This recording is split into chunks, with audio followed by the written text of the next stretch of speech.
Cette vidéo date du 9 novembre 2014 et constitue techniquement le deuxième épisode de Pourquoi ça existe, l'émission où j'essaye de comprendre des produits culturels étranges, insolites ou que je trouve juste sidérants. Mais c'est le premier à sortir directement sur YouTube. J'espère que vous aimerez son mélange de montage, gags, recherches et réactions spontanées, et je vous souhaite bon visionnage. Bonjour à toutes et à tous, ici Lampe Moderne. Comme beaucoup de francophones, j'ai grandi avec Astérix, une des BD franco-belges les plus populaires au monde. Et comme beaucoup d'entre vous, je suis excité à l'idée de voir un film d'animation Astérix enfin sortir de nouveau au cinéma, après une série de films live qui était plutôt... Du coup, pour célébrer la sortie d'Astérix au domaine des dieux fin novembre au cinéma, et pour aborder un sujet horrifique même si j'ai raté Halloween depuis... une semaine, j'inaugure sur YouTube la nouvelle rubrique de mes chroniques « Pourquoi ça existe ?»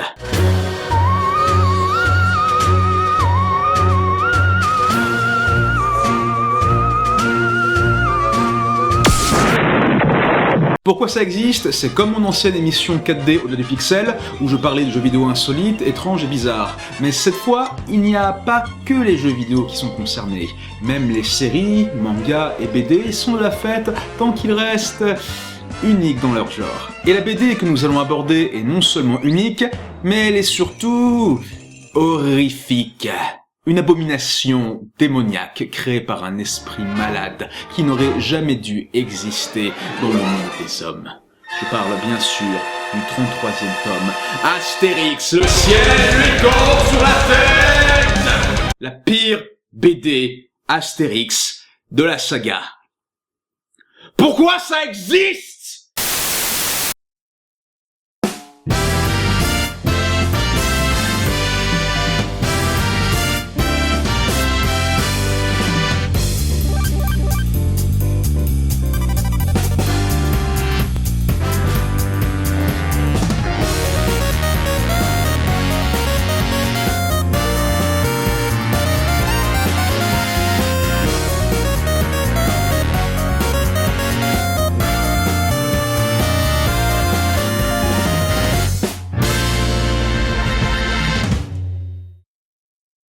Pour parler de cette BD démoniaque, nous allons adopter un nouveau format spécial que j'appelle le Let's Read horrifique.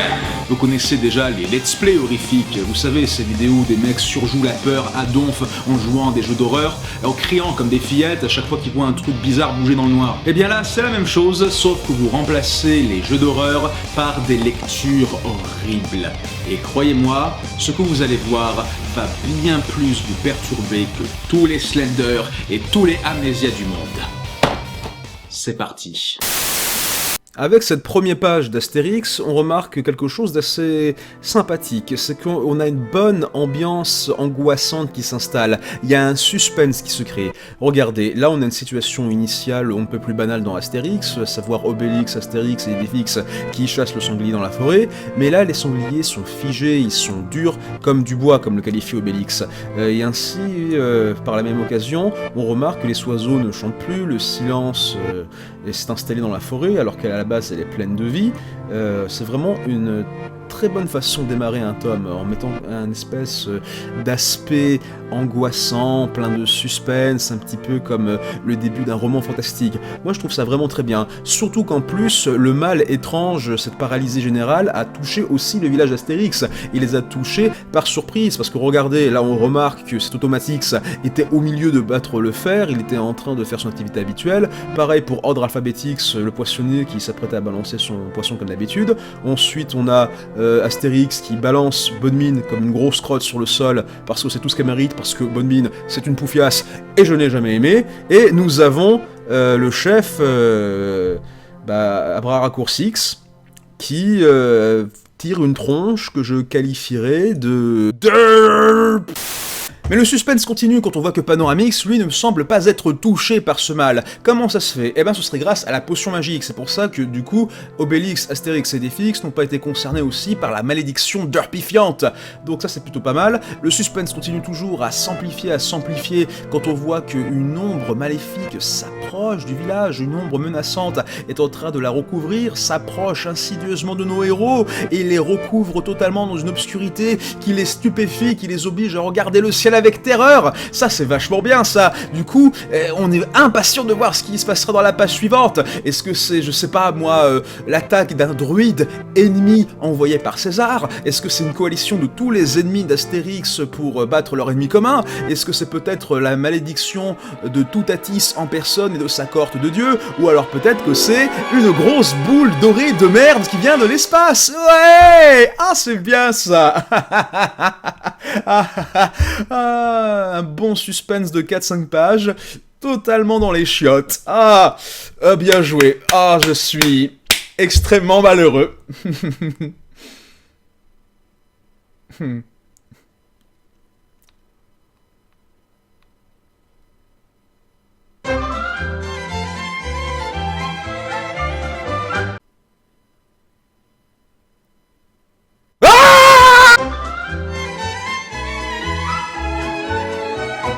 Ça va, ça va. Je suis calme. J'ai juste été surpris à nouveau par la bêtise incommensurable de cette BD, mais maintenant c'est bon, j'ai l'état d'esprit comme il faut, on peut continuer. Donc, de l'intérieur de cette boule dorée sort Tinky Winky des Teletubbies. Ensuite, il a...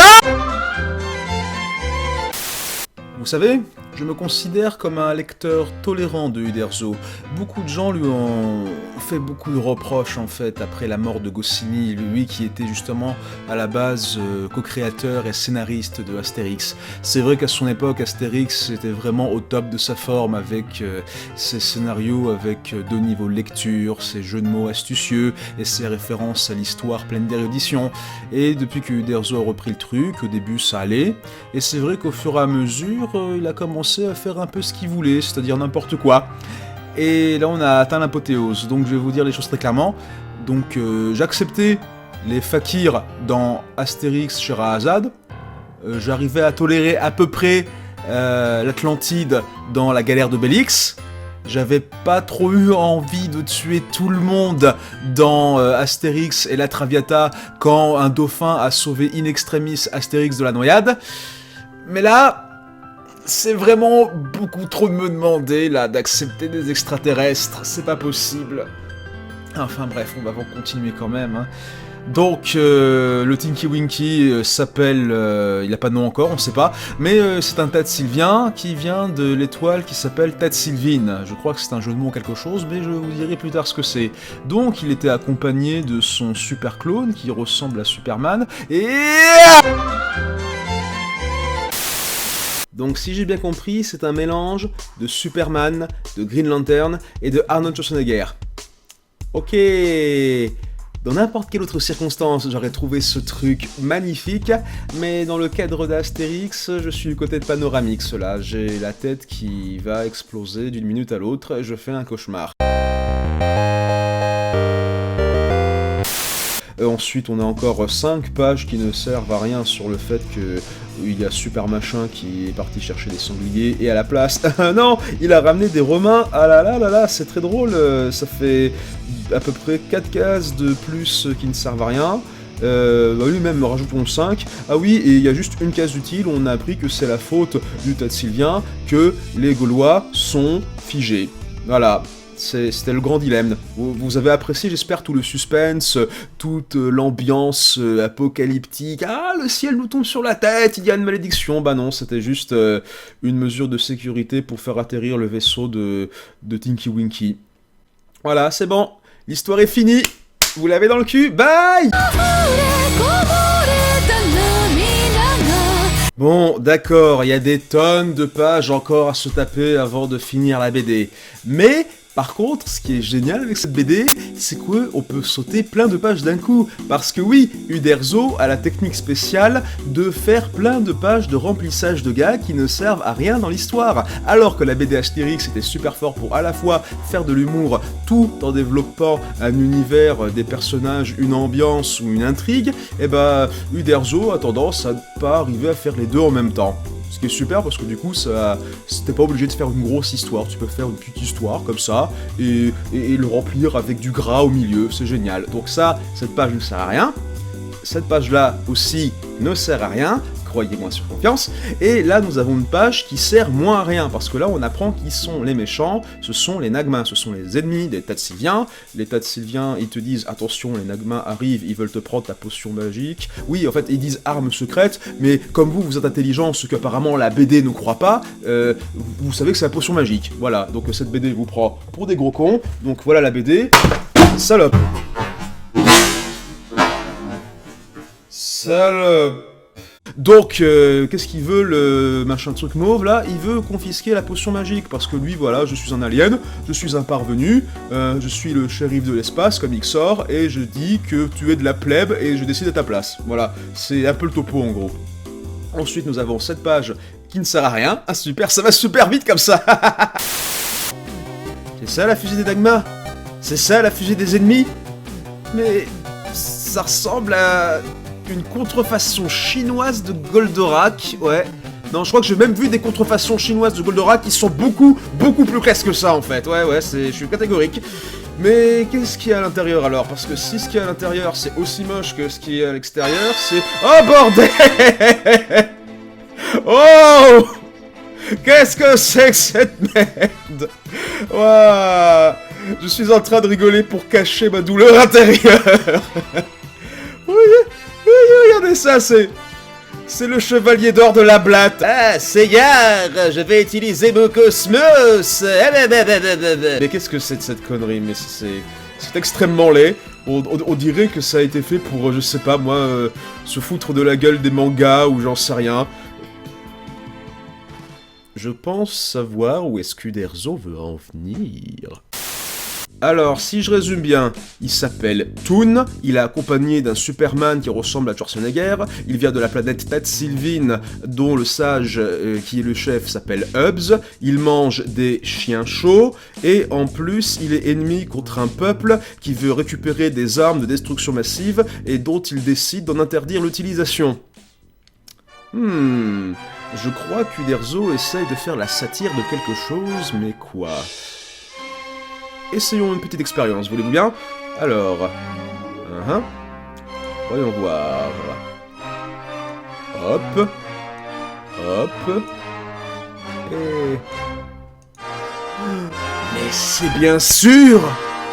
Uderzo nous prend pour des gros cons! Tir subtil, fuck yeah. D'accord, je vois, donc après le débarquement des Américains avec les cartoons et les comics, là on a le droit à l'invasion des mangas chez les Gaulois, oui, parce que Nagma, manga, au cas où t'aurais pas compris, c'est quoi le message au juste? C'est genre les Gaulois, c'est les BD franco-belges, et du coup les mangas nous envahissent, genre attention les enfants, ne lisez pas des mangas, c'est mauvais pour vous, lisez des bonnes BD bien de chez nous, comme Les Blondes, ou Gastoun, c'est bien Gastoun, ah la vache. Dans Astérix, on a toujours joué avec les stéréotypes culturels, c'est pas nouveau. Mais là, quand même, ça va un petit peu trop loin, parce que je sais pas pourquoi, mais le Nagma, il parle en petit nègre. D'ici, j'entends bien le truc, là, le vieil accent raciste, asiatique, caricatural, du style « Et c'est toi résister à feu du ciel, toi avoir l'arme fatale. Oh gonsa Jaco Arutaki, moi trouver arme fatale !» Mais après, je suis sûr que c'est juste une caricature innocente comme ça, je veux dire, rien de raciste, c'est pas comme si, dans les pages d'après, Uderzo allait dire des saloperies du style « Les Nagmas sont envieux et vindicatifs, ils nous copient, mais ils sont moins avancés que nous sur les connaissances scientifiques. » Waouh! Juste, waouh, 2 pouces levés, bravo mec, c'est un superbe discours de vieux con réactionnaire, ah, franchement, non c'est classe, c'est vachement classe, tu sais à quoi ça ressemble? Ça me rappelle un petit peu les discours propagandistes anti-japonais d'après Seconde Guerre mondiale, des trucs du style « Les Nagmas, y'en a marre avec leurs espions industriels qui copient notre supérieure technologie occidentale, et avec leurs Pokémon et leurs Game Boy et leurs mangas de merde qui sont vachement moins bien que nos BD franco-belges, non franchement on devrait leur envoyer une seconde bombe nucléaire dans la gueule, hein, ça leur ferait de les pieds. » Tir subtil, fuck yeah. Attention, maintenant ça va être la grosse guerre, les Tatsylviens envoient leurs super clones contre les Goldorak des Nagmas. Bah oui, parce que regardez, c'est comme des Goldorak, sauf qu'ils ont des gueules de rat. Du coup, Goldorak. Et... Je crois qu'Uderzo a renoncé à l'idée de faire rire ses lecteurs. Cette BD n'en a plus rien à foutre maintenant de ce qu'elle fait. Ben ouais, ben moi j'ai plus rien à foutre de toi non plus, hein, espèce de BD de merde. Hein. Apparemment, tu ne veux plus qu'on s'attende de ta part à de la qualité. Et ben tu vas être servi, tu vas recevoir mon indifférence la plus froide.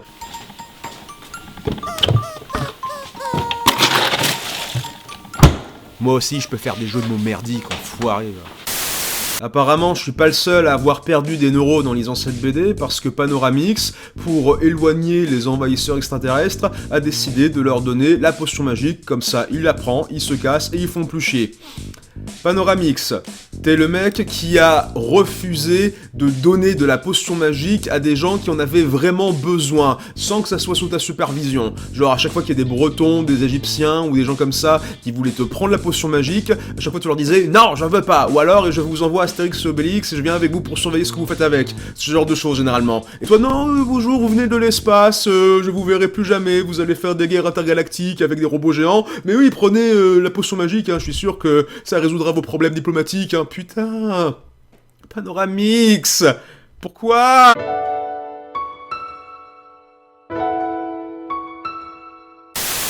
Manifestement, la potion magique, heureusement, ne fonctionne pas sur les extraterrestres, tant mieux, ça rattrape la grosse bourde de Panoramix, et du coup, le Nagma veut se venger, il est pas content, il envoie ses Goldoras dans la gueule des Gaulois, et du coup, Astérix décide enfin de passer à l'action, après des pages et des pages et des pages et des pages, où il n'a servi à rien. Putain, quand même, il était temps de te bouger, là, Nabo, va. Donc, qu'est-ce qu'il va faire, l'Astérix ? Ouh, là, on a une image vraiment surréaliste, ou alors, j'en ai pas vu souvent. Deux Gaulois moustachus qui chevauchent des Schwarzenegger Superman. Là, ça aurait été un gag de Bob l'éponge ou une série de ce genre, alors là, j'aurais applaudi à deux mains, je me serais tapé le cul par terre, j'aurais explosé de rire, mais pour Astérix, désolé, c'est trop surréaliste. Là, tout ce que je vois, c'est un auteur qui perd les pédales. Mais bon, quel est le plan d'Astérix pour battre un ennemi supérieurement avancé en matière de technologie et d'armement ? Je sens qu'Astérix va utiliser son astuce et sa malice habituelle, ou alors il va juste demander à Obélix de balancer des menhirs dans la gueule des robots. Oui aussi, c'est une alternative efficace, je suppose. C'est nul. N'oubliez pas les enfants, si jamais vous êtes opprimés par une armada de super robots géants de l'espace japonais, alors balancez-leur des cailloux dans la gueule, c'est super efficace. Viens te battre contre mon Gundam. Mais qu'est-ce que... Donc là, on a Toon qui a réussi à arrêter la fusée du méchant. Oui, c'est lui le héros maintenant, c'est lui qui a sauvé la situation. En fait, on s'est trompé de BD. C'était pas Astérix en fait, c'était Les Aventures de Toon l'extraterrestre, featuring Astérix écrit en petit. Non mais c'est quoi, mais Volta vedette quoi. Putain, il y en a un gag là que je comprends pas là, n'importe quoi. C'est je tiens ma promesse Nagma, tu peux repartir avec ta fusée pour ne plus jamais revenir. Oui, mais maintenant elle m'a bien marché. Oui, j'ai fait l'accent, excusez-moi. Et là, on a un astérisque. Et là, explication du gag en hommage au film Le Corneau de Gérard Houry. Alors là, c'est la première fois que je vois un auteur être obligé de faire une référence pop culturelle et ensuite mettre écrit en dessous dis donc les gars, vous savez, ça vient d'un film. Il y a un dicton qui dit expliquer un gag, c'est comme disséquer une grenouille. Maintenant, tu sais comment ça marche, mais il est mort. Voilà, donc tu as tué ton propre gag, et c'était même pas un bon gag. Les gens, quand ils vont regarder le film Le Corneau, ils vont pas se dire « Ah oui, j'ai compris le gag d'Astérix maintenant, ah, quelle référence fine !» Les gens, ils vont se dire « Ah d'accord, ça faisait référence à ça, ok. » Super. Et donc ça y est, les gentils ont gagné, les méchants ont perdu, et tout est bien qui finit bien. Sauf pour les pirates, regardez, ah non, leur bateau il a coulé, mais non, mais sérieusement, pourquoi est-ce qu'ils sont là les pirates ? Ben, pour que leur bateau coule. Pour aucune autre raison, il faut que le bateau pirate y coule, parce que nous avons des quotas à remplir pour faire un vrai tome d'Astérix. La bagarre, les Romains, les sangliers, les pirates, voilà, on a fait le minimum syndical, on peut se casser maintenant. Oui, parce que ça y est, normalement l'aventure, elle est finie, tu devrais te dire, ouais, mais ils ont battu l'alien, on se casse maintenant. Non, ce serait trop facile. Non, parce que s'il y a bien une chose que Uderzo il a appris des japonais, c'est l'art du filler. Nous allons avoir 10 pages de remplissage de merde inutile, inconséquent, juste pour perdre du temps et utiliser les pages restantes. Ouais, non, tu me crois pas? Tu me crois pas? Eh ben, on va voir ça ensemble. Première page inutile, ils organisent un banquet. Mais attention, c'est un faux banquet, c'est un leurre, c'est un piège. C'est un banquet pour te faire croire que la BD est finie, alors qu'en fait, non. Deuxième page inutile, les Romains attaquent parce que c'est comme les pirates, faut remplir des quotas. Troisième page inutile, on leur casse la gueule en 3 cases. C'est génial. Quatrième page inutile. Oh non, tout est devenu gigantesque à cause de la potion magique. Je suis extrêmement concerné par son sort.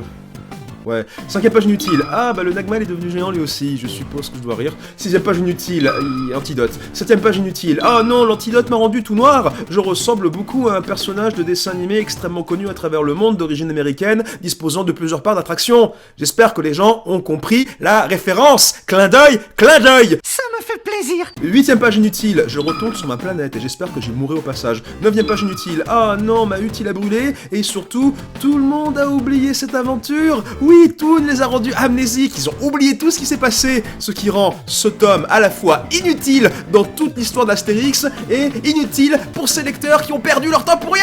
Merci Uderzo, je suis content, mon argent et mes regrets ont servi à quelque chose. Et 10e page inutile, ça y est, on y arrive. Oh, c'est génial, on va y arriver.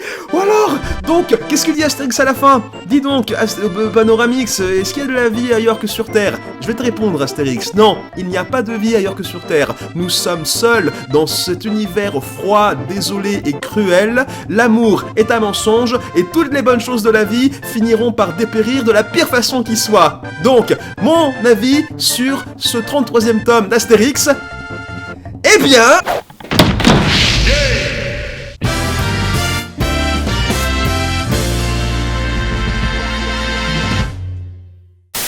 Plus sérieusement, ça veut pas dire que j'ai vanné ce tome d'Astérix, qu'il n'y a plus de bonnes BD franco-belges sur le marché. Il y a même de nouvelles valeurs sûres qui commencent à émerger. Prenons par exemple Seul, ça c'est vachement bien. Si vous voulez un vrai bon récit d'horreur, d'aventure et de suspense, c'est ce qu'il faut prendre. Imaginez Lost, sauf qu'au lieu de gens échoués sur une île, c'est des enfants qui se retrouvent dans une dimension démoniaque où tous les pires trucs possibles leur arrivent. Donc ouais, si vous aimez les enfants morts, c'est ce qu'il vous faut. Ouais, c'est à ça qui ressemble Nagma sur son armure. Je vous parlais tout à l'heure de caricatures anti-japonais époque Seconde Guerre mondiale, alors là on peut pas faire plus clair que ça, c'est une fois que t'as vu l'image, tu peux plus te la sortir de la tête. C'est foutu. Exceptionnellement, je vous partage un bonus comprenant un vlog sur la mentalité d'Uderzo, ainsi que des scènes coupées, lien dans la vignette ou dans la description.